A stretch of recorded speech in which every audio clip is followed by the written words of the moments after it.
welcome back to VUDivulged. I'm Ike Chambers. I'm Anthony Polkowski, and today we are joined by Aiden O'Brien. He has a cold case for us today for our Frozen Trail series, and I will let him give the quick rundown. Thank you, Anthony. So my name is Aiden O'Brien. I'm a senior here at VU. This is my last semester. And the case that I've decided to talk about today is the case of James Barrier, also known as Buffalo Jim. So essentially, just kind of a quick rundown. He was found dead at a Motel 6 on Boulder Highway in Las Vegas, Nevada on April 6th of 2008.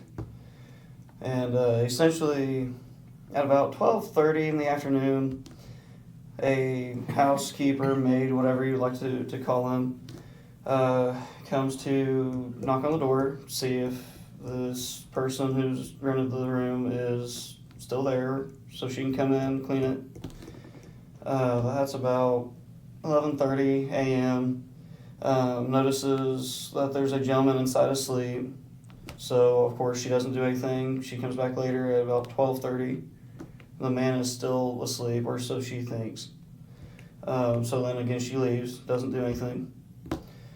And then at 1:10 she yet returns and again finds the man asleep, or so she thinks, in the same position. And so she brings in another housekeeper, and this housekeeper shakes the man to see if she can get a response from the guy. And at this point she believes that this person may be dead because they're still in the same position that these two women have seen him in since they first started coming to the room. So later in the afternoon hours, violent crimes detectives respond. Don't really do a whole lot yet. Just try to figure out what's going on here. The gentleman's body was found laying face up on the bed with his shirt unbuttoned, which of course that in itself is not very suspicious. I mean, guys have their shirts open all the time. Yeah, after a busy day, you're too tired to change, so exactly. You just open it up and you just lay back. Exactly. Also, of course, if you're laying on the bed, you're going to have a pillow behind your head, which is how he was found as well. And a little suspicious was that he had his pants dropped. Like off, or to his just to his ankles, which was kind of strange. And then also at the scene, there's a white powdery substance found on his beard, his shirt. And of course, the nature of the body being found was suspicious because there was not a clear sign as to why he was deceased. There was no physical evidence that he had been shot, stabbed, beaten, strangled. So that in itself was quite odd. And at some point, they identified the man as being James Barrier, who went by the name Buffalo Jim. While he was alive, he enjoyed pro wrestling, and he even wanted to open up his own wrestling company, essentially. He was an auto mechanic too, ran his own auto mechanic shop for years. And he was a political candidate numerous times as well. So he was a very outgoing person, very popular. He raised 4 children who are still trying to figure out what events led up to his death. Because it is a very strange case. First of all, my first thought was, if it happened in Las Vegas, aren't there cameras everywhere?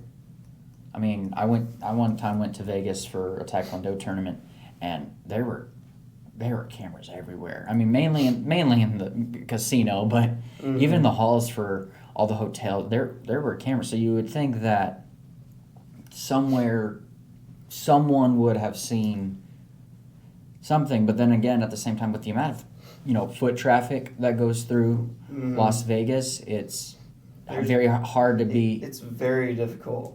It's very difficult.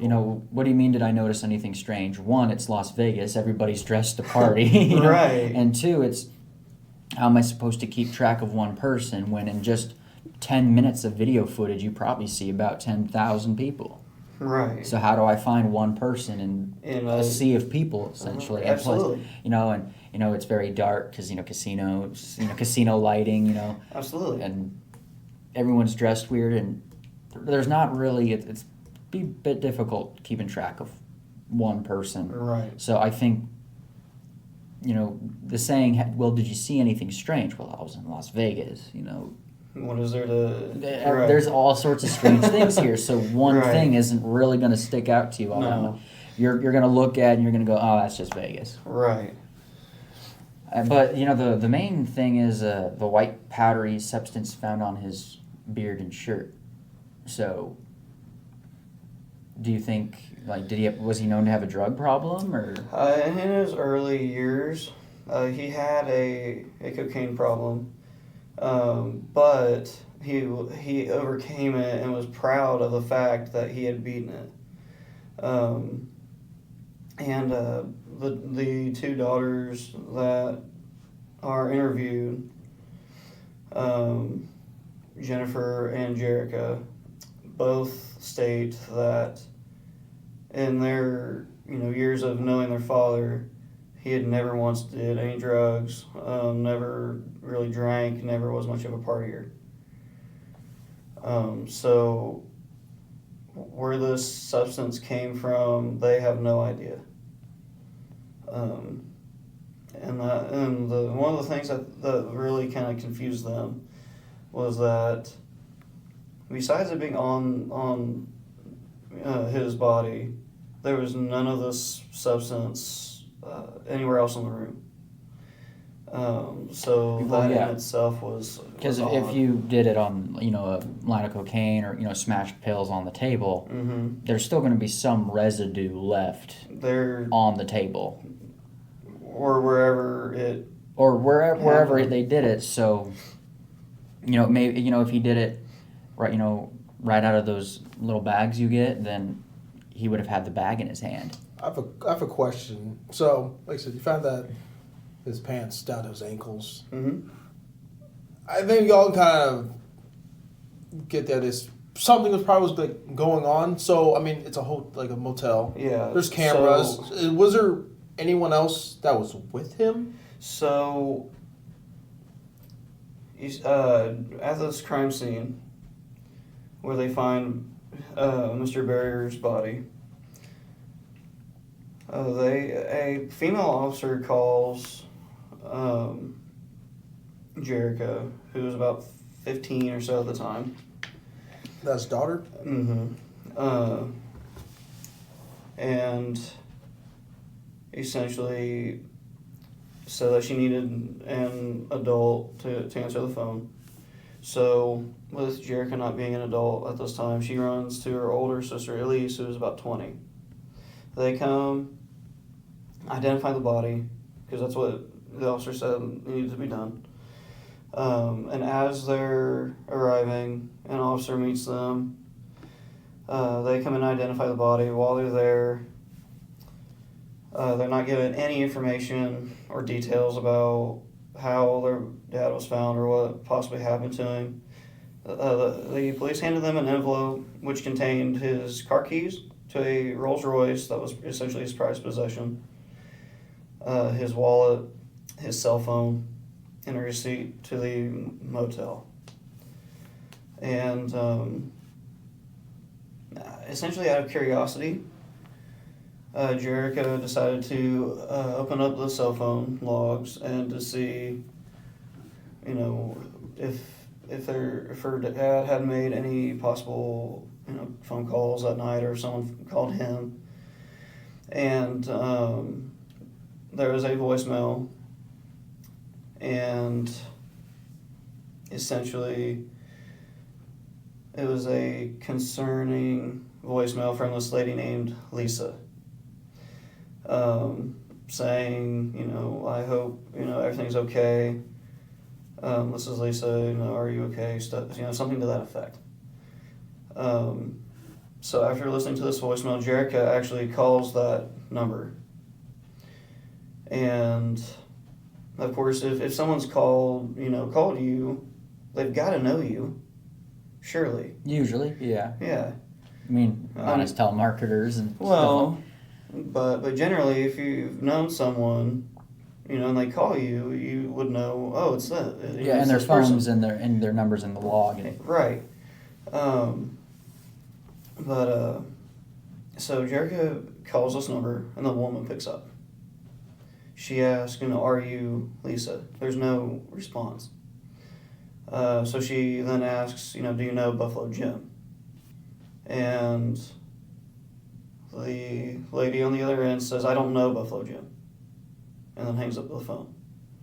Which, hearing that, that's something strange right there. mm-hmm. Why are you calling, this person, asking if they're okay, if you don't know who they are? It's a little too late to be, It's switching up the story at that point. Mm-hmm. Yeah, it's a little strange. Yeah, and depending on the time frame, I don't think that So- the number changed. Was she, like I said, he had a motel room and all this stuff. I imagine he went to meet up with her or something. Like, was she there with him? Yes. So essentially, one of the two daughters states that the night of his passing, he had gotten a call from whoever this lady is, asking to meet up for dinner. Well, as they're doing this, she states that she has another friend, a male friend, who is looking to sell a motorcycle. But the odd part about this, though, is that whoever this person was is never mentioned again after the initial description of wanting to sell the motorcycle. Never interviewed, never followed through on, nothing. And actually, you talking about, was she with him? Not only was he telling his daughter this, but also as he's checking into the Motel 6, and you were talking about cameras, in the lobby of the building, the main office, you can see Buffalo Jim going up to the counter, getting the room key, checking it out, and walking out. Then maybe a moment or two later, he's walking back across the front of the building, and about 3 or 4 steps behind him is a short lady following in silhouette, which was assumed to be this woman, Lisa. So there, like you said, there had to be something going on. And Lisa stated that they had talked about, Wait, so she eventually did admit when they just threw it to her you were there, she just flat out stated that she was there with him, and that they were playing a sexual fantasy game of some kind. She stated that at some point while they were doing this stuff, he was taking drugs, cocaine, which we'll talk about in a moment. And as he was doing these things, he was acting paranoid. So she essentially told him to calm down by drinking water. And as he's doing this, whatever they're doing, he starts to grab a hold of his chest, like somewhat of a mild seizure. And she also had claimed that she had known Buffalo Jim for years. So something that did not add up.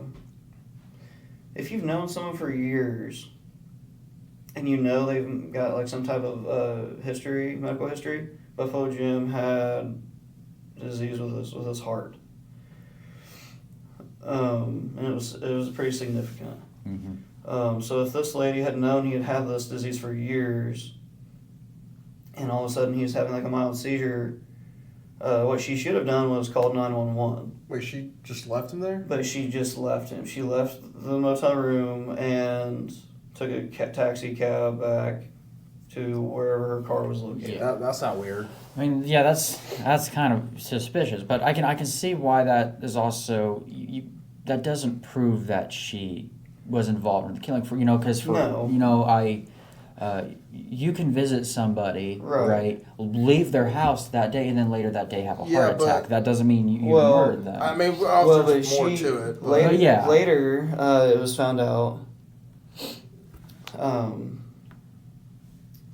where Buffalo Jim's auto shop was located.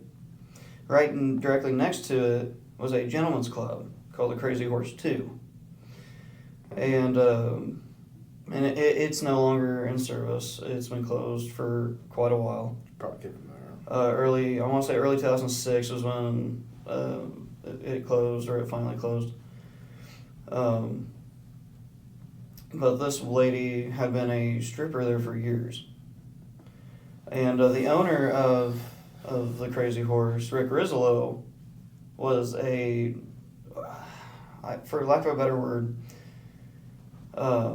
he was essentially a bad person to those who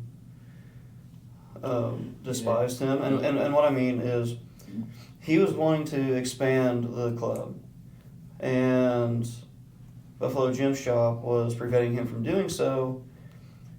And since Jim had 4 little girls to feed, he wasn't going to give up that shot. He wasn't going to give it up. He's like, look, no. I know I know you want to expand, dude, but I got 4 daughters to feed.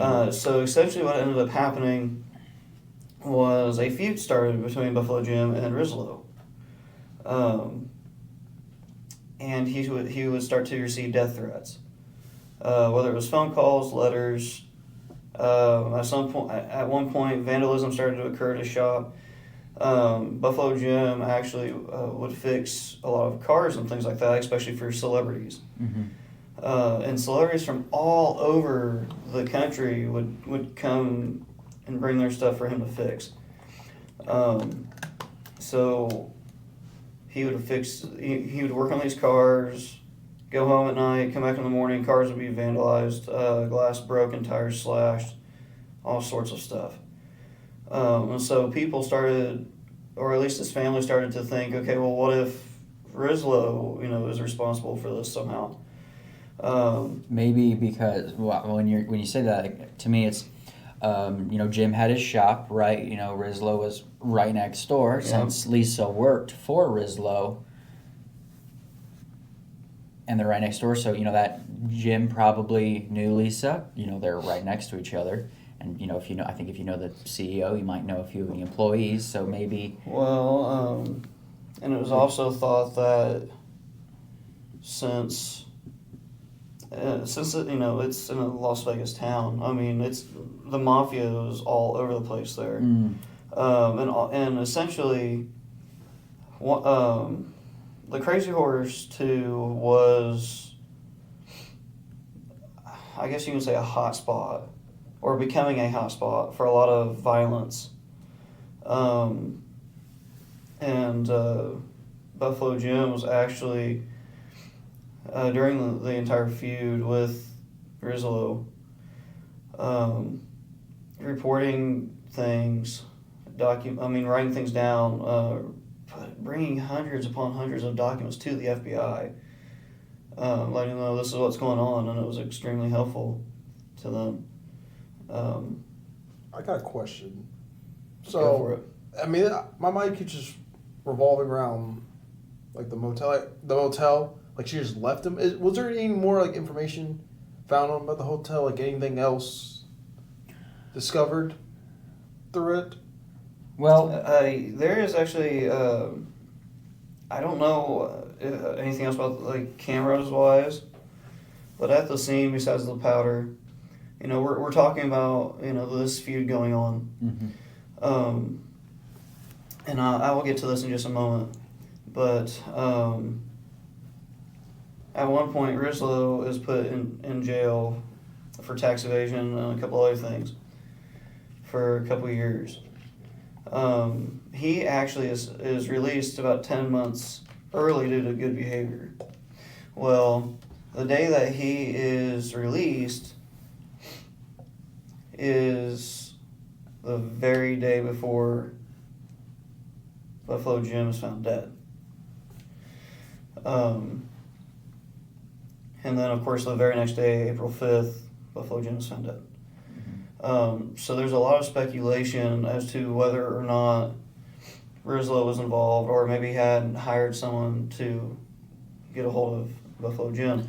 And in the days prior to his death, an anonymous person had sent Mr. Barrier a letter stating that he needed to be careful because Rizlo was having various meetings around town trying to find ways to essentially get rid of him, and that he was using or thinking about using females to get close to his business. So that's when they really started thinking, okay, well, he's released a day before Buffalo Jim's death. This is suspicious. What's going on? Yeah, he probably, once again, their businesses were right next to each other. Both sides probably had employees that knew the other. I also found some information on the whole hotel. Apparently, that Buffalo Jim checked into his room at 8:22 p.m. Yes. But before that, the room was got access to 7 minutes before he got there, so like 8:15. Yes, and that was accessed by a guest key. So a maid wouldn't. Maids are usually working in the afternoons, so it's very, very unlikely that it was a maid that entered the room. Because like you said, they mainly work in the afternoons because, well, one, if people are staying at a motel, they're on vacation, so they're probably sleeping during the day and partying at night. So they clean when the guests are out. Yes. And well, the white powder, that's what I keep thinking back to. That was believed to be cocaine. Dr. Larry Simmons was the formal medical examiner of Clark County in Nevada, where Las Vegas is located. And yes, and he considered it to be a homicide because he found no significant exterior trauma to Mr. Barry's body, no gunshots, no stab wounds, no beatings, no strangling marks. And when testing the powdery substance, the only test that came back positive was a cocaine test. For him, and yes. The minimum lethal levels for cocaine is roughly 100 to 200 nanograms per milliliter. Because that it depends on the size of the person, what medical condition. You mentioned he had a heart problem. Heart disease. Cocaine. If you're on enough cocaine, it can increase your heart, add stress to your heart, and if you have a heart problem, that's going to make it a lot worse. Definitely can. But Barrier's blood level was about at 250, which is high. Which, in terms of nanograms, that's a lot. Is that the vast majority with over this case in Tokyo? I mean, just from all this stuff you just learned already, I got some opinions in my mind, ideas. I can see why people would think this is a homicide there, because it's weird. Right. It really is weird. Because on one hand, it's like you said, it looks like a homicide, but on the other hand, it could also be, not saying it is, but it's definitely a possibility. A lot of people, families, you speak of the mob. My first thought is, well, a lot of mobsters, they do violent things to other mobsters, but their families, they act like angels. Think of Pablo Escobar, who we need, a very notorious drug dealer. He murdered thousands of people, but his family loved him because he loved them back and he provided. So, for his daughters, there's a chance, it's a possibility that maybe they never saw him party or drink or do drugs, but that's because he never did it when they were around. So it is also possible that maybe this isn't a murder. He was just, in Las Vegas. He was alone. His daughters weren't around, so now he decided to, or maybe something else that was highly suspicious was that besides having the room accessed 7 or so minutes before Barrier checked in, when his body was found, there was only a $1 bill in his wallet. And Buffalo Jim himself was known to carry large amounts of cash everywhere he went, hundreds upon hundreds of dollars. And his daughter Jennifer had heard that seeing a $1 bill like that was essentially a sign of a notorious, mob hit. Like they leave that as their signature. Yeah, yes, it was a sign essentially of, like, hey, we got you. This has been a hit. The joke's on you, kind of thing. I'll be honest. I think this good chance this was a homicide, or like very covered up, mind you, and very. Because let's think. All right, so like if you took it on the surface level of how he was found dead, it does look like a typical overdose. But when you really break down the circumstances around it, it does look more and more like a homicide. When you find out he had beef with a person that owned a club right next to his, that went to his building, and that he went out with one of his workers to a motel. Well, but which I don't know if the worker was. Obviously, we don't really know if the worker was involved. She could have been involved. We don't know, but it's like a lot of weird, just too much.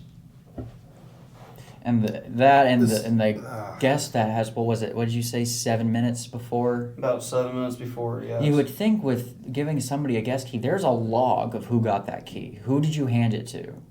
Right? Because you need an ID to check out a hotel room. I don't think they ever. Don't you? I think it was ever said. I don't think they ever said who signed it and got the key for it. They were unsure about who had signed out the room before. Oh, and if you think about it, it's a guest key. It was a guest key, which means that the person who's there, like who's coming, doesn't own the room. No. So, but even then, you would think you would have some record of who you gave the hotel for liability reasons, right? Would probably want to know.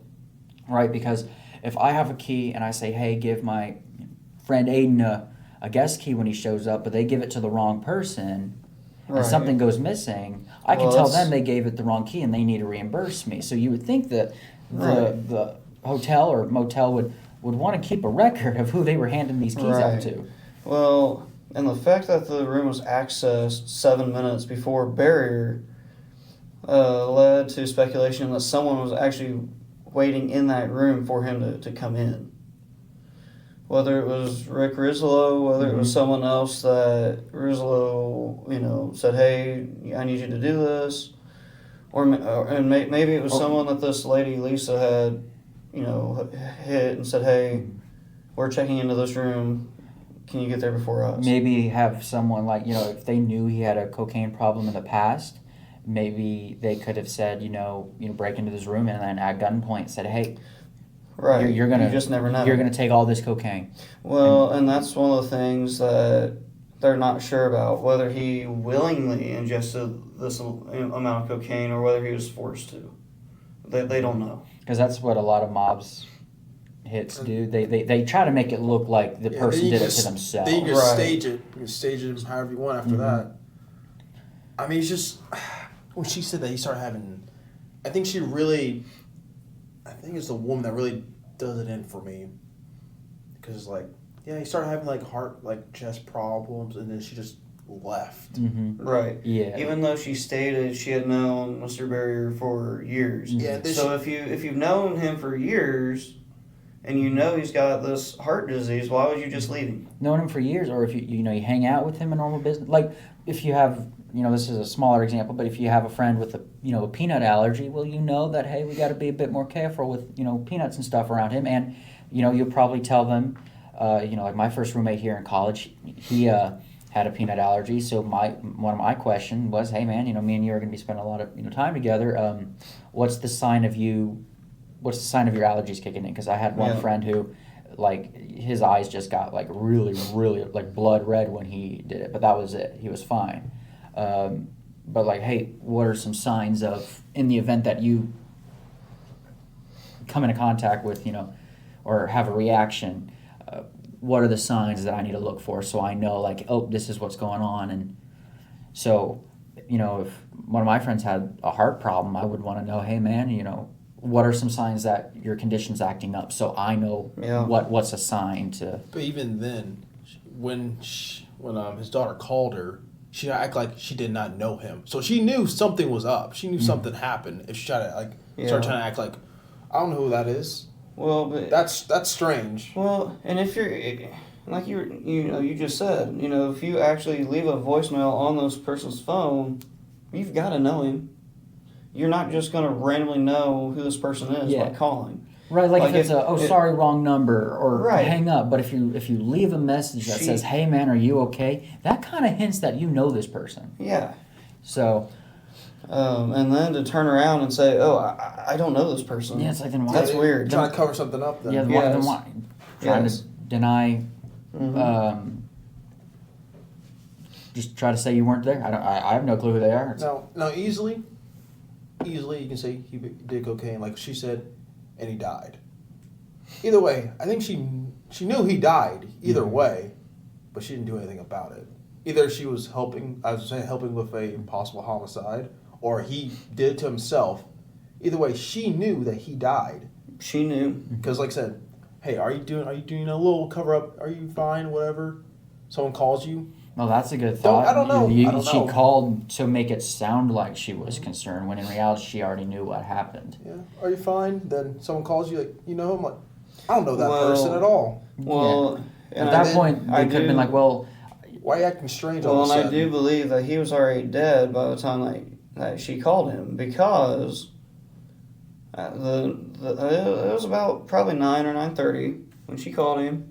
No response, and he never called her back. And it's believed that, according to Dr. Larry Sims, that Barrier did die between 7 and 9 p.m. So if she called him at 9:30, he's already been dead for a half hour. He's already been dead for at least half an hour. And also that night, he had told his daughter where he was going to be going, and he was going to be back by around midnight. And she had texted him at one point, never got a response. So a little bit later, she called him, no response. So she's starting to get worried, like, what's going on? He's not picking up the phone. And then the next morning, on the 8th, she does another call. Again, nothing. I mean, either way, she knew. Yeah. So, and then to kind of go a little bit deeper into the Crazy Horse Club, according to retired FBI agent Robert Clymer, he was assigned to work the organized crime unit with the FBI during his tenure. And in the 80s, 90s, and 2000s, roughly, like we were talking about earlier, the Mafia had been involved in running various strip clubs in LA. And so it didn't come as a surprise to him that, you know, the Mafia could have been involved with the Crazy Horse. And roughly per square foot, strip clubs make much more money than a casino, and most of it is cash. So you can write off, like you can pretend you didn't get a large sum. It's not like a credit card where there's a record of it. Well, and one of the issues was that no one ever paid taxes for any of that stuff. And the club was involved with tax evasion, extortion, and the class stuff for the Mafia. Yeah, and many other types of illegal activities. Which ultimately leads to a search warrant being executed in February of 2003. And talk about crazy here. 2 SWAT teams are sent to the club, as well as 80 to 100 agents involved. So there was definitely something going on. To send 2 SWAT teams. Yeah, for 2... And 80 to 100 agents. Well, also, if you think about it, to one extent, yes, it's weird to send 2 SWAT teams, but if you think, it's Las Vegas. It's how many Las people Vegas. are going to be in a strip club in Las There's Vegas? gonna be quite You're a going to few. need more than 1 SWAT team for that many people. Absolutely. And so all this is going on, and then eventually 2006. There's a plea deal reached, and Rizlo is essentially just deciding to plead guilty to tax evasion. And then 2007, we kind of touched on this earlier, but in 2007 he is sentenced to 1 year and a day in prison. I think we're getting a little off topic a little bit. I mean, but the reason why I'm saying this is because Rizlo is the owner of this club. Yeah. So of course, if the owner gets hit with something, almost either everyone else in that is getting hit, or the entire company just goes down. And if the mob is involved, they're going to want to know who's responsible. Yeah. And with the rivalry that Rick and James had, he was probably one of the first people to blame. He sounds like a great, it's a great person. Hey, he's right next to my shop. We don't get along. Right. Well, and also, so Rizlo was sentenced to 1 year and a day, but he only serves 10 months. And he's released due to good behavior, and then he goes into house arrest, which only lasts a week, which was about April 4th, 2008. So then Rizlo gets released on April 4th, and then Barrier dies on April 5th. So there's got to be something going on right there. What's the missing piece there? Rizlo gets out of jail, and then all of a sudden, on the next day, on the flip of a switch, Buffalo Jim's dead. What's going on here? I think we have all the pieces, just trying to make them fit together. But or there's that one piece in the middle of the entire puzzle that would just link it all together. I am afraid that is all we have time for today. But actually, I should probably say this. But if anyone has any, if anyone has any more information on this case, anything to do with Buffalo Bill or Buffalo Jim, please go to what is the website? Unsolved.com. If you have any information that could obviously help his daughters figure out what finally happened to their father, that'd be greatly appreciated. And as always, we will keep you all updated should we learn any more information. Absolutely. See you in the next episode.